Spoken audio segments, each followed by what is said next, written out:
Welcome to the commission meeting, February 11th. That is today, right? Yes. All right, great. Let's do the pledge. To the flag of the United States of America and to the republic for which it stands, one nation, under God, indivisible, with liberty and justice for all. Right. Manager McGill, you want to get us rolling with, I guess, the roll call? Yes, thank you, Mr. President. Commissioner Flynn. Present. Commissioner Siegler. Here. Commissioner Silverman. Here. Commissioner Swager Wilson. Here. Commissioner Grella. Here. And move into discussion session topics and managers' announcements, if that's. Earlier tonight, commission met in discussion session and received information, discussed the following items. We heard a presentation from Mike Haberman of Gateway Engineers on vehicle detection and accessible pedestrian signal upgrades that will be occurring throughout mainly the Washington Road corridor. We received information on flow meters and monitoring related to the consent order and GROW grant applications. We received an update on a number of items related to the municipal website. And we also heard updates on activities of the various boards from their commission liaisons. Prior to that meeting, commission met in executive session to receive legal advice from the solicitor on a variety of topics and also discussed an employment issue. The next regular meeting of the commission will be held on Monday. Instead of Tuesday, it will be held on Monday, February 24th. That meeting will begin at 8 p.m. Here are the ways the public can participate. Either in person, you don't need to pre-register, simply show up at the appropriate meeting time, or remotely via the Zoom webinar format. Again, you don't need to pre-register, simply click the link located on the meeting agenda on the municipal website. If you wish to speak during citizens' comments or during public hearings, simply use the raise hand feature on Zoom and you'll be notified when it is your turn to speak. That is all I have, Mr. President. Thank you very much. We'll move into Commissioner Siegler. Community highlights. Thank you, Mr. President. Thank you. Thanks to everyone who participated in the Civic Engagement Board's inaugural MLK Junior Day of Service last month. More than 100 people came out on a freezing day to tackle several volunteer activities, which benefited everyone from local senior citizens to individuals with food insecurity to those seeking shelter from abuse. The Civic Engagement Board will be making this an annual event, so stay tuned for next year's plans. March 1st is the deadline to apply for one of the open vacancies on our municipal boards and authorities. All you need to do, the job, is a passion for your community and the time to dedicate to Mount Lebanon. To apply, go to mountlebanon.org/boards. We have vacancies that we are aware of so far on the Planning Board, Zoning Hearing Board, Library Board, Financial Management Board, and the Parks and Recreation Board. But you can't apply for any board as vacancies sometimes happen when people move or their life circumstances change. A reminder that the South Hills Memorial Day Parade is still in need of volunteers to ensure this year's parade can continue its rich 90-year history this May. Email southhillsparade@gmail.com to let them know you'd like to help. Finally, all of Mount Lebanon Recreation Facility vending machines will soon transition to accept only cashless payment. They will take credit card and debit cards, Apple Pay, Google Pay, and US Connect card. Thank you. All right. Our new junior commissioners here. Abigail Syed, welcome. Here. Good evening, commission and attendees. My name is Abby Sohaida, and I'm a junior at the high school. I'm so honored to be serving as a spring term junior commissioner, and I'm eager to learn from everyone here and to further connect our high school with our amazing community. I'd like to thank the commission for this amazing opportunity. The high school has some very exciting news, and as the second semester has begun, there's been abundance of fun events and changes. First of all, the Model UN team traveled to DC for the American University Model UN competition and came back with the Outstanding Large Delegation Award, as well as many single awards, including Best and Outstanding Delegates in almost every committee. Model UN fosters important skills such as quick problem solving, empathy, collaboration, and critical thinking, and we're very proud of all the students who attended this conference. Class registration for the 2025-2026 school year has opened and will close on Friday, February 22nd. Additionally, National Honor Society applications have opened for juniors and seniors and will close on March 7th, with the induction ceremony being held on the evening of April 3rd. NHS is a great opportunity to get involved in fundraisers and school activities. We encourage those interested to apply. Many clubs and organizations at the high school are also taking part in the amazing cause of the Special Olympics Polar Plunge, including students from Lebo Stars, Unified Bocce, Boys Lacrosse, and the Future Business Leaders of America. We are excited to see all the money we can raise for the Special Olympics, and we are honored to have such amazing groups participating. The Black Student Union is holding their 4th annual book drive from February 3rd to February 28th, and they are playing boxes for donation in the foyer of every school building. The book drive was a large success last year, and all books that were donated to a Black-owned business. This fosters the spread of knowledge to all people, and if anyone has any books to donate, please send them to school with your children. Anything helps. The high school had many students from the Science Club compete at the Pennsylvania Junior Academy of Science regional competition on Saturday. 4 competitors placed in their second in their categories, and 14 placed first in their categories, surrounding topics such as environmental science, math, and chemistry, and many more. Those that place first are advancing them to state competition at Penn State. We are so excited to see their hard work pay off. The forensic speech team competed this weekend at their largest tournament of the year at Upper St. Clair, and 8 students placed in 5 different categories. This competition has students from Ohio, Maryland, West Virginia, and Pennsylvania, and is one of the only regional competitions held in Pennsylvania. This year's team is the largest it has been since before COVID, having over 30 members in all grades.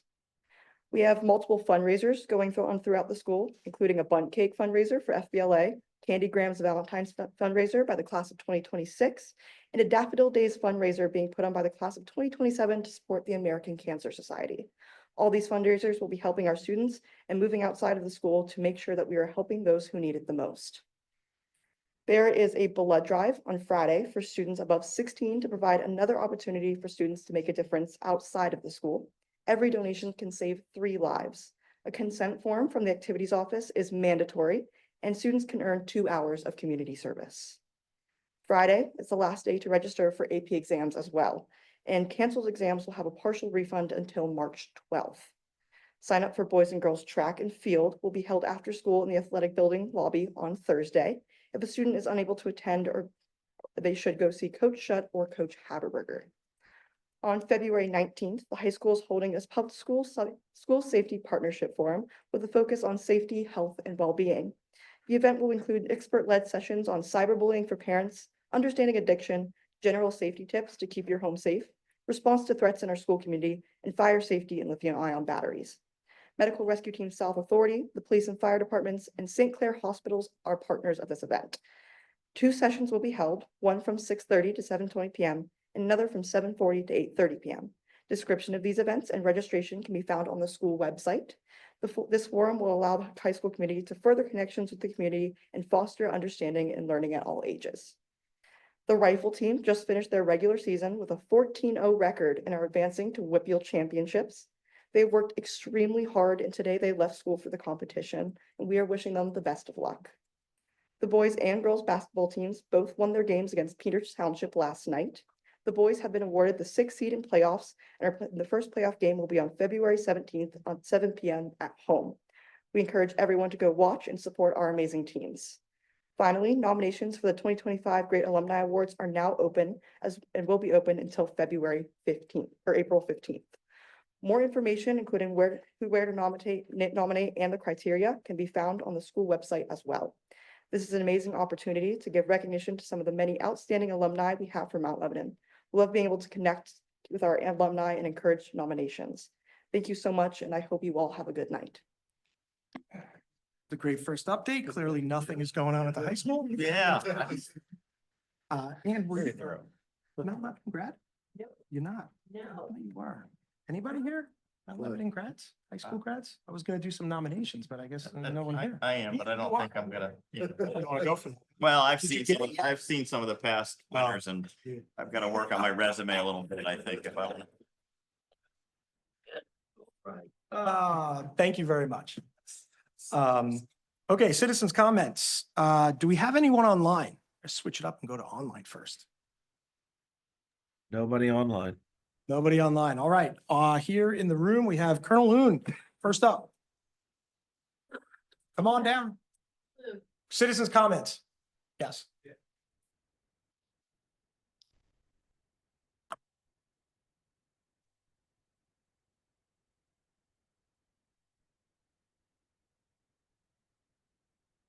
Calhoun, 456 Coolidge Avenue. The deer issue in Mount Lebanon has been defined as a problem. I thought we might look at the way you have to deal with problems if you're going to be successful in solving them. First, you have to define the problem. Well, that was done in 2004 by Barbara Logan. She came in here one night and said, "We have a deer problem." Well, the emphasis on that is we. There are a fair number of people here. And looking around, we noted nobody else agreed with that statement. That was her problem. Okay, next you have to diagnose the cause of the problem. Well, she did that once again. She said, "It's the deer. We have too many deer."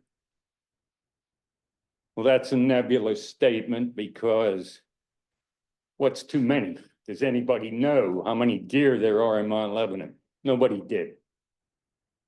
But we have too many in her judgment.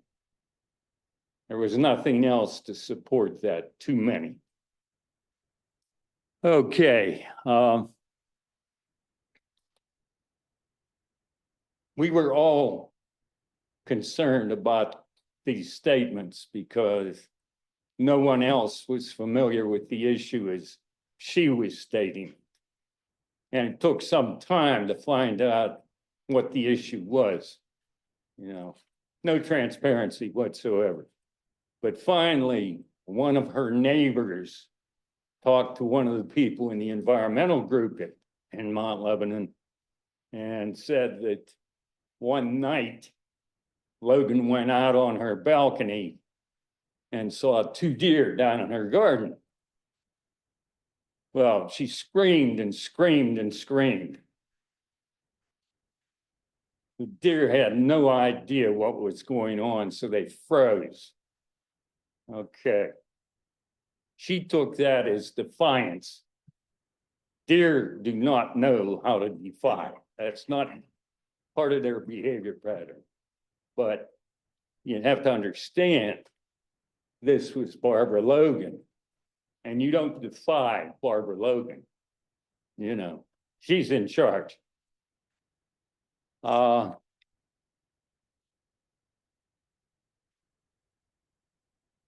She made clear over the next several months that she owned this township. It was hers. She'd do with it what she wanted.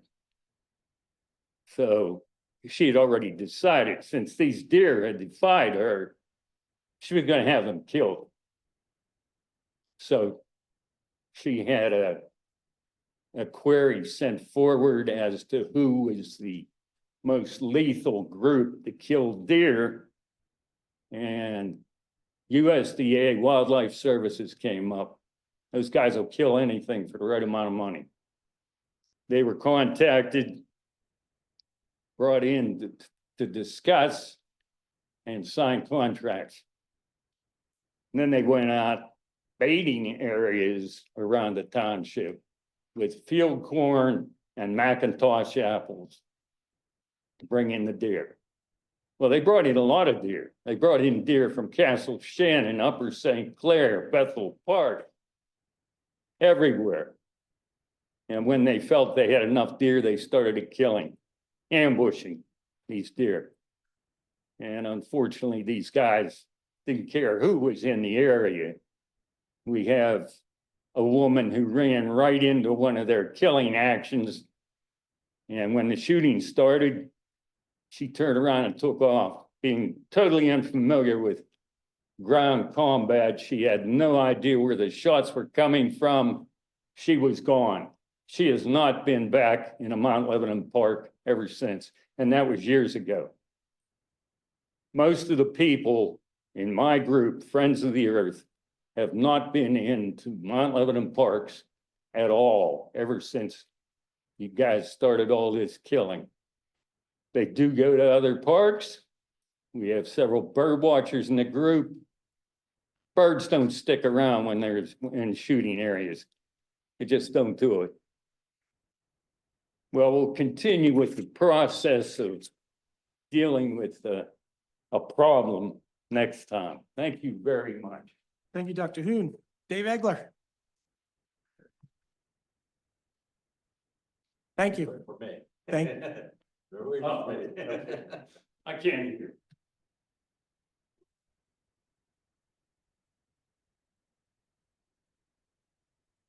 Dave Egler, 121 Poplar Drive. Seems like he has a continuation thing, and I kind of have the same thing here. The last meeting, I spoke about vehicles, and I'm gonna continue. I see we have over $370,000 worth of vehicles out there.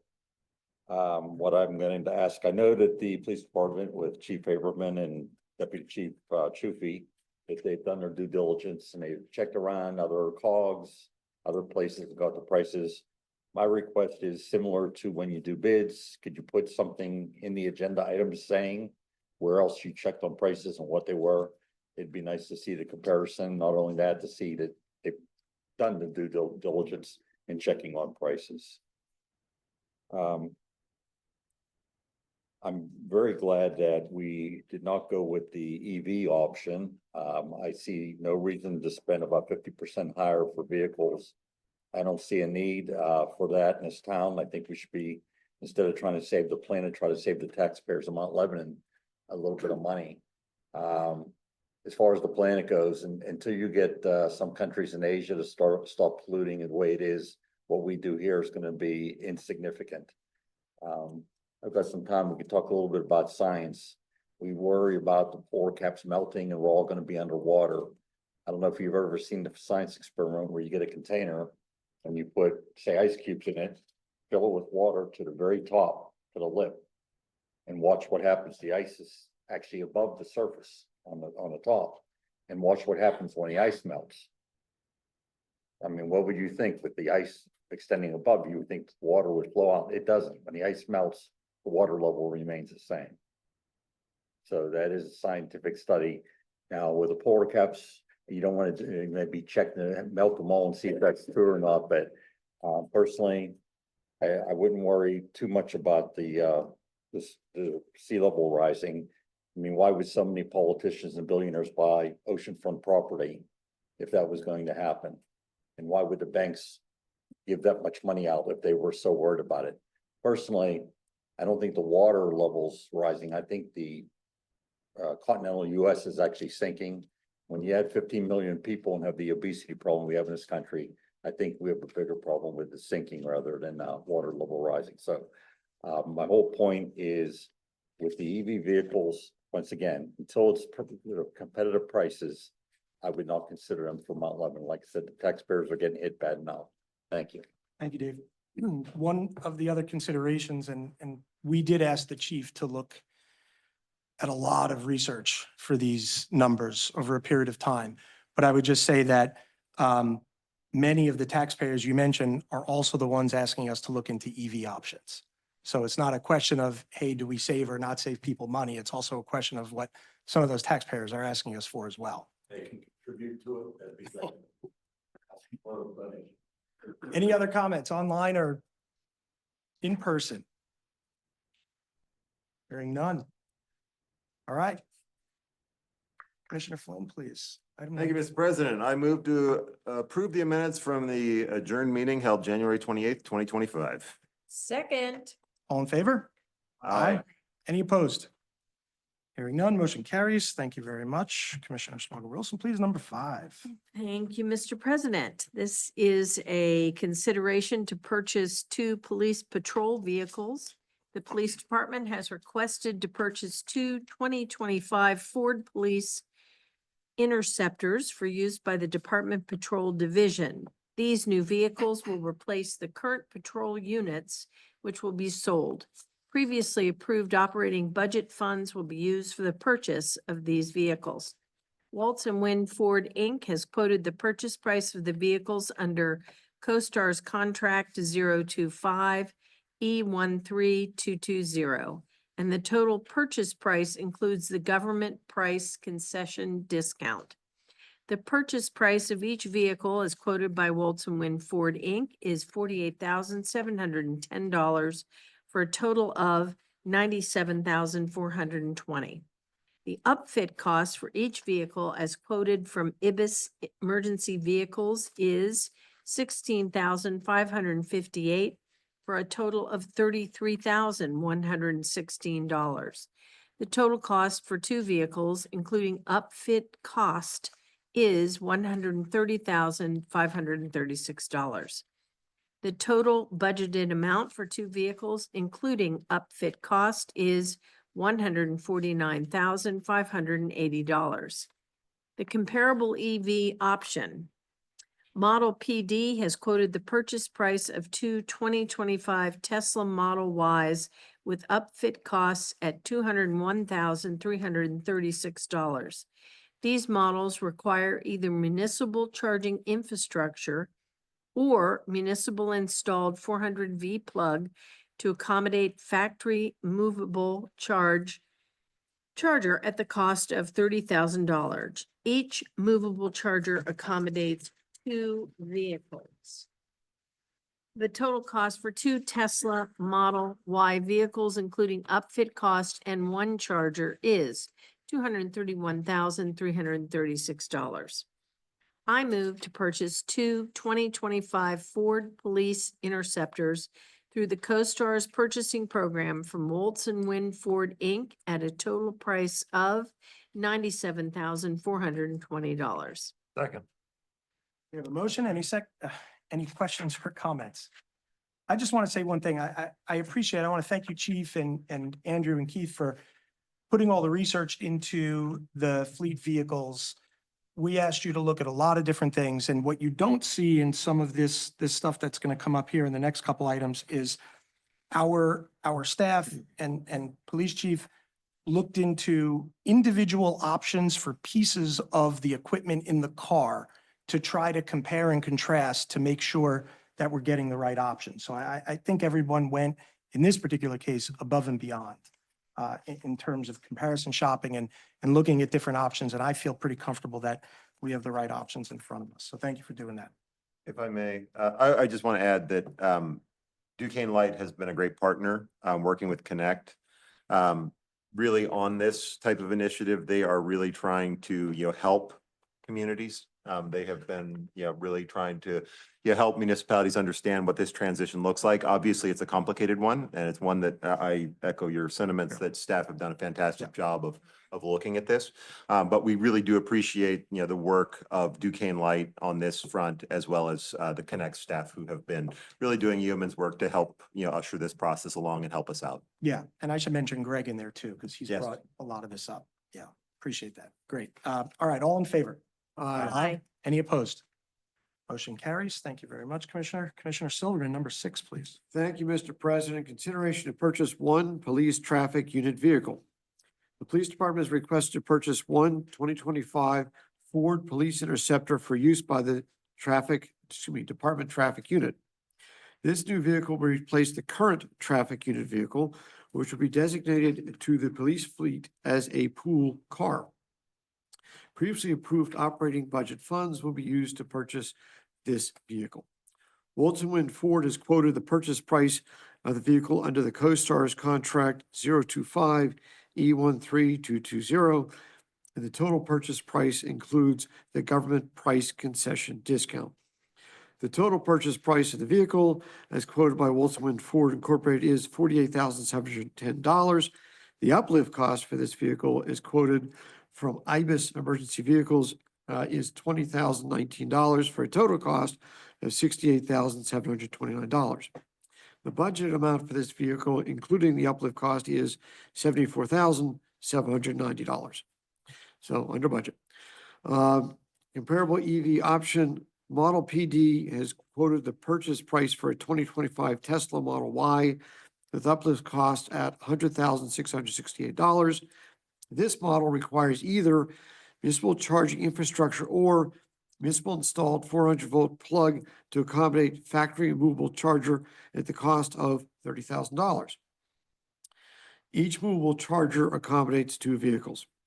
The total cost of one Tesla Model Y, including uplift cost and one charger, is $130,668. Mr. President, I move to purchase one 2025 Police Ford Interceptor through the CoStarz purchasing program from Wolfson Ford Incorporated at a total price of $48,710. A second? There's a motion and a second. Any questions or comments? Again, I just want to say real quick here on this item, we, during the comprehensive plan process and in other conversations that commissioners have had with constituents, residents of Mount Lebanon had made it very clear that environmental considerations are important. Commissioner Flynn led the charge on a climate resolution, which this commission passed, which talks about reducing carbon emissions and looking into EV options for our fleet, which is why you will see so much of that consideration here. Along the lines of what Dave said, the prices just aren't there yet. The infrastructure is not there yet, but we will continue looking at those options when they come up. All in favor? Aye. Aye. Any opposed? Motion carries. Thank you, Commissioner. Commissioner Siegel, please, number 7. Thank you, Mr. President. Consideration to purchase one animal control vehicle. The police department has requested to purchase one 2025 Chevrolet 1500 regular cab box delete for use by animal control. This new vehicle will replace the current animal control vehicle, which will be sold at auction. Previously approved operating budget funds will be used for the purchase of this vehicle. Jim Shorkey Auto Group has quoted the purchase price of this vehicle under CoStarz contract 025-E22-546, and the total purchase price includes the government price concession discount. The total purchase price of the vehicle as quoted by Jim Shorkey Auto Group is $43,084.27. The upfit cost of this vehicle as quoted from Sabre Equipment, Inc. is $71,995 for a total cost of, yeah, we. The number should be 115,079.27. Yes, so we will go with that. So 115.0. Sorry, when I updated the agenda, I inadvertently changed that. For a total cost of $115,079.29. The budgeted amount for this vehicle, including upfit, is $112,960. There is no comparable EV option. Mr. President, I recommend I move to purchase one 2025 Chevrolet $1,500 regular cab box delete through the CoStarz purchasing program from Jim Shorkey Auto Group at the total price of $115,079.29. Second. Thank you. Motion and second. Any questions or comments? All in favor? Aye. Any opposed? Motion carries. Thank you, Commissioner. Commissioner Flynn, on item number 8, please. Thank you, Mr. President. Consideration to purchase one police K-9 vehicle. The police department has requested to purchase one 2025 Ford F-150 Super Crew for its use by the department K-9 officer. This new vehicle will replace the current K-9 vehicle, which will be sold at auction. Previously approved operating budget funds will be used for the purchase of this vehicle. Jim Shorkey Auto Group has quoted the purchase price of this vehicle under CoStarz contract 025-E22-464, and the total purchase price includes the government price concession discount. The total purchase price of the vehicle, as quoted by Jim Shorkey Auto Group, is $49,614.30. The upfit cost for this vehicle, as quoted from Ibis Emergency Vehicles, is $24,630 for a total cost of $74,244.30. The total budget amount for this vehicle, including the upfit cost, is $77,700. There is no comparable EV option.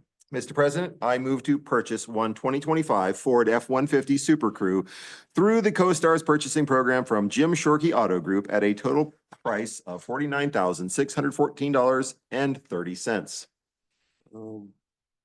that right? That's correct. Yes, this is from the modified agenda. What we did in the original agendas that you had, we had included the upfit cost. They come from two separate budget funds. That's Okay. why I recirculated the Yeah. revised agenda to the full commission, so that you're only approving the purchase of the vehicle. The upfit is budgeted from a separate fund. Those upfit costs typically do not rise to the level of needing separate approval. Okay. Second. All in favor? Aye. Any opposed? Motion carries. Thank you. Commissioner Swager Wilson, item 9, please. Thank you, Mr. President. This is a consideration to purchase a Watch Commander vehicle. The police department has requested to purchase one 2025 Chevrolet Tahoe Sport Utility for use by the Watch Commanders. This new vehicle will replace the current Watch Commander's vehicle, which will be put to use in the fire rotation. Previously approved operating budget funds will be used for the purchase of this vehicle. Jim Shorkey Auto Group has quoted the purchase price of the vehicle under CoStar's contract 025 E22546, and the total purchase price includes the government price concession discount. The total purchase price of the vehicle, as quoted by Jim Shorkey Auto Group, is $57,026.81. The upfit cost for this vehicle is quoted from Ibis Emergency Vehicles as $14,906 for a total cost of $71,932.81. The budgeted amount for this vehicle is $74,790. There is no comparable EV option. I move to purchase one 2025 Chevrolet Tahoe Sport Utility through the CoStar's purchasing program from Jim Shorkey Auto Group at a total price of $57,026.81. Second. All in favor? Aye. Any opposed? Motion carries. Thank you, Commissioner. Commissioner Silverman, number 10, please. Thank you, Mr. President. Consideration to purchase one ready-to-use trades van from Jim Shorkey Auto Group through the Pennsylvania CoStar's Cooperative Purchasing Program. Approval is requested to purchase one ready-to-use Ford 350 cutaway trades van through PA CoStar's contract 025-E22-464 from Jim Shorkey Auto Group at a total cost of $76,050.35. This vehicle will replace truck number 258, a 2011 Carpenter's Trade van, which will be sold at auction upon receipt of the new vehicle. $82,890 was appropriated in the 2025 operating budget for this purchase. After reviewing the available options, we have determined that there is no electric vehicle alternative currently available that meets the current specification requirements that meets our needs.